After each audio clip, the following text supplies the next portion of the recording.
Hello दोस्तों, जैसा कि आप लोग का बिहार डीएलएड एग्ज़ाम चल रहा है तो 3 अप्रैल 2024 को जो एग्ज़ाम हुआ है उसका फुल एनालिसिस लेकर आ चुके हैं।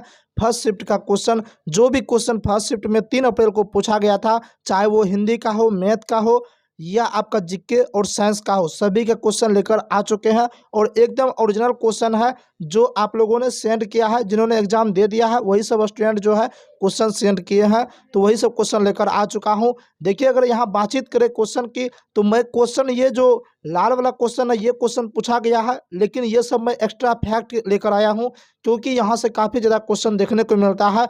अगर बिलीव नहीं हो रहा तो इससे पहले हम 2 से 3 एनालिसिस करवा चुके हैं, आप जाके देखिए, वहाँ पे हम एक्स्ट्रा फैक्ट बताए थे और वहाँ से क्वेश्चन देखने को मिला है। चलिए, पहला क्वेश्चन है सांभर झील कहाँ पे है, तो राजस्थान में है।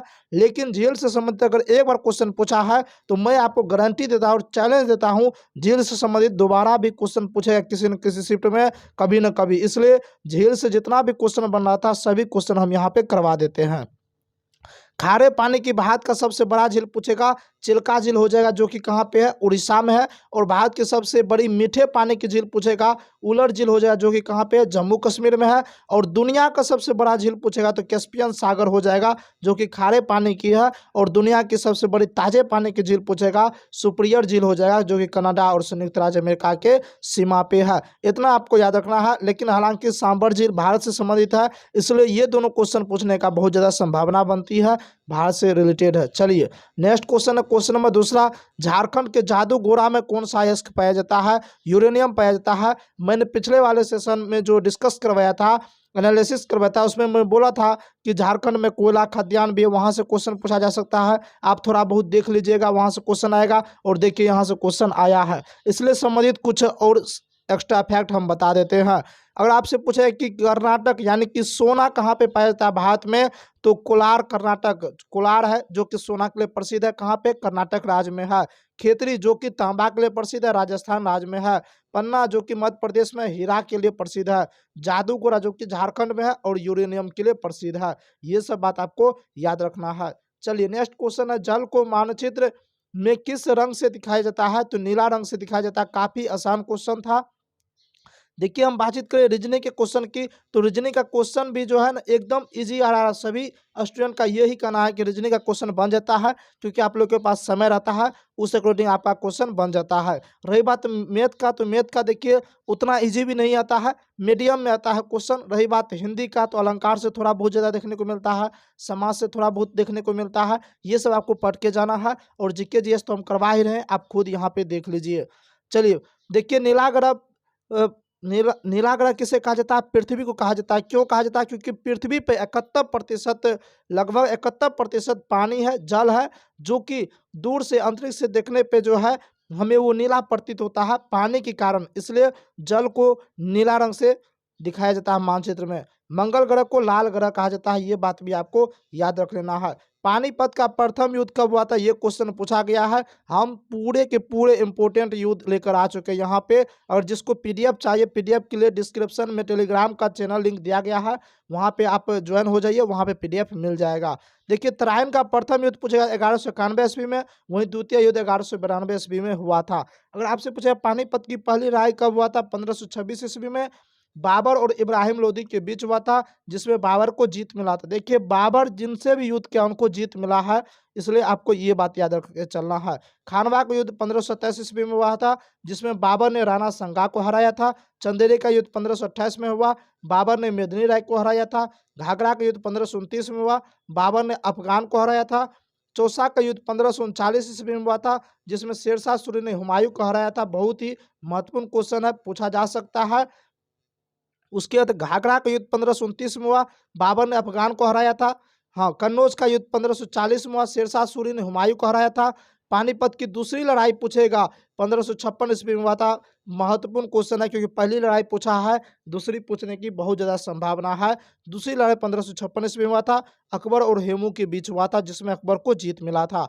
हल्दी घाटी का युद्ध 1576 में हुआ था, अकबर ने महाराणा प्रताप को हराया था। प्लासी का युद्ध 1757 में, और बक्सर का युद्ध 1764 ईस्वी में हुआ था। पानीपत का तीसरी लड़ाई पूछेगा, 1761 ईस्वी में हुआ था। हम सभी के सभी महत्वपूर्ण युद्ध यहाँ पे एक जगह जो है करवा दिए हैं। आप खुद समझ सकते हैं मैं आप लोग के लिए कितना मेहनत कर रहा हूँ। मैं क्वेश्चन सेट करता हूँ, वो भी सभी क्वेश्चन को पीडीएफ फॉर्म में लिखता हूँ, फिर उसके बाद एक्स्ट्रा फैक्ट भी बताता हूँ। तो आप समझ जाइए मैं आप लोग के लिए इतना मेहनत कर रहा हूँ, तो आपका भी कुछ कर्तव्य बनता है। इसलिए अगर आप पहली बार चैनल पे आए हैं, चैनल को सब्सक्राइब कर लीजिए। अभी से लेकर आपके एग्जाम तक भरपूर तरीके से एग्जाम एनालिसिस करवाएंगे। साथ ही इस वीडियो को ज़्यादा से ज़्यादा शेयर करें। अच्छा लगेगा तो लाइक कीजिएगा।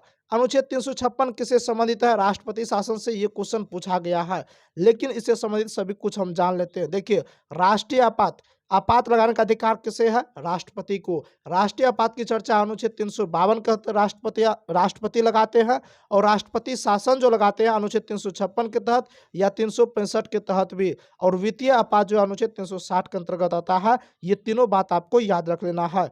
चलिए, और पूछेगा राष्ट्रपति से संबंधित अनुच्छेद पूछ लेगा, तो 62 से 72 जो है ना, राष्ट्रपति के बारे में ये अनुच्छेद बतलाता है। ये बात आपको याद रख लेना है।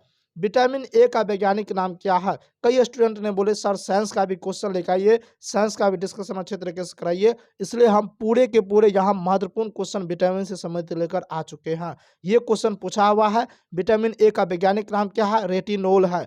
अगर आपसे पूछा वसा में घुलनशील विटामिन कौन सा है? Vitamin A, vitamin D, vitamin E एवं के है। जल में घुलनशील पूछेगा तो विटामिन बी एवं सी है। बहुत ही महत्वपूर्ण क्वेश्चन है, कई बार पूछा हुआ क्वेश्चन है। विटामिन B1 का जो वैज्ञानिक नाम वो है थायमिन, और इनसे कौन सा रोग होता है? इसकी कमी से बेरी रोग होता है।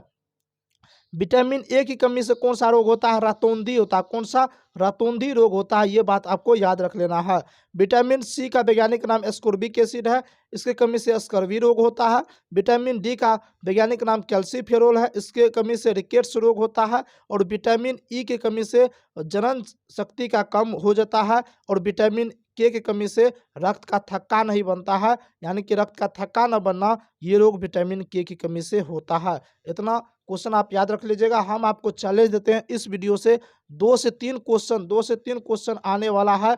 अगर हर एक शिफ्ट की बात करें तो किसी न किसी शिफ्ट में 2 से 3 क्वेश्चन आएगा ही आएगा, इसलिए अच्छे तरीके से आप लोग इसे पढ़ लीजिए। प्रोटीन का फंडामेंटल यूनिट क्या है? एमिनो एसिड है। ये क्वेश्चन पूछा हुआ है। उसके बाद पक्षियों का अध्ययन को क्या कहा जाता है? ये क्वेश्चन पूछा है, हम लिखित के साथ देते हैं। इतना जो कराएंगे इसमें से एक क्वेश्चन और पूछेगा किसी न किसी शिफ्ट में। पक्षियों का अध्ययन को क्या कहा जाता है? ऑर्निथोलॉजी कहा जाता है। मत्स्य पालन का पूछेगा तो पीसीकल्चर हो जाएगा। कवक के अध्ययन को माइकोलॉजी, और शैवाल के अध्ययन को फाइकोलॉजी कहा जाता है। पुष्प के अध्ययन को एंथोलॉजी, और फल के अध्ययन को पोमोलॉजी कहा जाता है। कीटों का अध्ययन पूछेगा तो एंटीमोलॉजी हो जाएगा। फूलों की खेती को फ्लोरिकल्चर कहते हैं। यहाँ पे फूल का खेती है, फूल का खेती को फ्लोरिकल्चर कहा जाता है। मधुमक्खी पालन का अध्ययन को एपीकल्चर कहा जाता है। ये सभी पॉइंट आपको याद रख लेना है, यहाँ से क्वेश्चन पूछेगा। एक क्वेश्चन आया था आपका करंट अफेयर से, पैरालंपिक में भारत का रैंक कितना था? 24वां था। मसाले का बगीचा किसे कहा जाता है? केरल को कहा जाता है।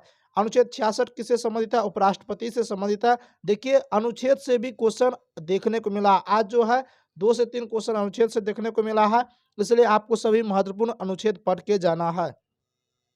क्वेश्चन नंबर 12 है, कोशिका का आनुवांशिक पदार्थ क्या होता है? डीएनए होता है। ये क्वेश्चन भी हम महत्वपूर्ण वाले क्वेश्चन में करवाए थे, आप जाके देख लीजिए। अभी भी वीडियो उपलब्ध है यूट्यूब पे, आप जाके देखिए। हम वहाँ अच्छे तरीके से डिटेल से पढ़ाए थे। ठीक है, चलिए, ये सारा क्वेश्चन पूछा गया था। आप लोगों ने इतना ही क्वेश्चन अभी तक सेंड किए हैं। देखिए, जिनका भी एग्जाम हो गया वो आप क्वेश्चन सेंड कीजिए कमेंट सेशन में। हम इस पे फिर वीडियो लेकर आएंगे। 3 अप्रैल का ऑल शिफ्ट का वीडियो लेकर आएंगे, जिसमें लगभग 50 क्वेश्चन देखेंगे। 50 से 60 क्वेश्चन देखने वाले हैं, इसलिए इस चैनल को सब्सक्राइब कर लीजिए। और आप लोग जो है इस वीडियो को ज़्यादा से ज़्यादा शेयर कीजिए। देखिए, ये 2 क्वेश्चन पूछा नहीं गया है, लेकिन मुझे पूरी उम्मीद है कि यहाँ से ये क्वेश्चन पूछेगा, इसलिए ये भी करवा देते हैं। देखिए, पूछा कांग्रेस का पहला अधिवेशन कहाँ पे हुआ था? मुंबई में 1885 ईस्वी में। और उसकी अध्यक्षता किसने किया था? विमस चंद्र बनर्जी ने। क्या कांग्रेस का पहली अधिवेशन का अध्यक्षता किसने किया था? विमस चंद्र बनर्जी ने। और पूछेगा कांग्रेस का प्रथम मुस्लिम अध्यक्ष कौन थे? बदरुद्दीन तैयब जी। कांग्रेस की प्रथम महिला अध्यक्ष एनी बेसेंट हो जाएगा। कांग्रेस की प्रथम महिला भारतीय अध्यक्ष पूछेगा, सरोजनी नायडू हो जाएगा। कांग्रेस की स्थापना कब हुआ? 28 दिसंबर 1885 को। किसने किया था? ए.ओ. ह्यूम के द्वारा किया गया था।